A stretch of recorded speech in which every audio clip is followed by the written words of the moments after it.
રોજ હનુમાન જયંતિ નિમિત્તે 23 એપ્રિલના રોજ સીએલ શાહ ચેરિટેબલ ટ્રસ્ટ દ્વારા વિવિધ સેવાકીય કાર્યનું આયોજન કરવામાં આવ્યું હતું। જૈનમ જયંતિ શાસનમ, જ્યાં વસે જૈનો ત્યાં ભૂખી ન રહે કોઈ આ ઉદ્દેશ્ય સાથે સીએલ શાહ ચેરિટેબલ ટ્રસ્ટ દ્વારા હનુમાન જયંતિ નિમિત્તે આજ રોજ 23 એપ્રિલના રોજ મંગળવારે બસ ટર્મિનલ ખાતે હનુમાનજીના લડ્ડુનો પ્રસાદ આત્મજ્યોતિ આશ્રમ અને સેન્ટ્રલ બસ ડેપો ખાતે તમામ ભૂખ્યાઓને જમાડવાનું કાર્ય અને અસહ્ય ગરમીમાં કામ કરી રહેલા પોલીસ કર્મીઓને છાસનું વિતરણ કરવામાં આવ્યું હતું, જેમાં બિંદિયા શાહ, રણવીરસિંહ સિસોદિયા સહિત સીએલ શાહ ચેરિટેબલ ટ્રસ્ટના ટ્રસ્ટીઓ, સંચાલક સહિત કાર્યકરો ખાસ ઉપસ્થિત રહ્યા હતા। તમામ ડેપોમાં આવતા મુસાફરોએ પ્રસાદનો લાભ લીધો હતો।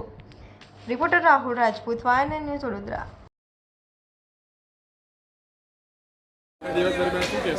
હનુમાન પહેલાં તો વડોદરાવાસીઓને, પૂરા દેશવાસીઓને હનુમાન જયંતીની ખૂબ ખૂબ શુભેચ્છા। ભગવાન હનુમાન આપ સૌનું, અમારા સૌનું રક્ષણ કરે। આજે સીએલ શાહ ચેરિટેબલ ટ્રસ્ટ તરફથી ક્યુબ કન્સ્ટ્રક્શનના સપોર્ટથી આજે 3-4 પ્રોગ્રામો સીએલ શાહ તરફથી છે।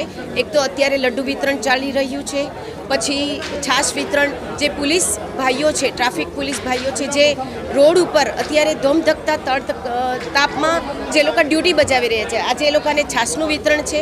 હમણાં એ બધાને 1 થી 4 છાશનું વિતરણ છે।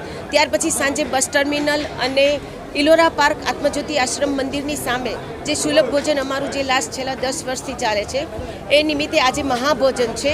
તો જે કોઈ જરૂરિયાતમંદ હોય, જે કોઈ એવા લોકોને પ્રસાદ લેવો હોય, તેમનું સ્વાગત છે અને આ બંને જગ્યાએ પહોંચીને તમે પ્રસાદીમાં અમને લાભ આપશો એવી નમ્ર વિનંતી।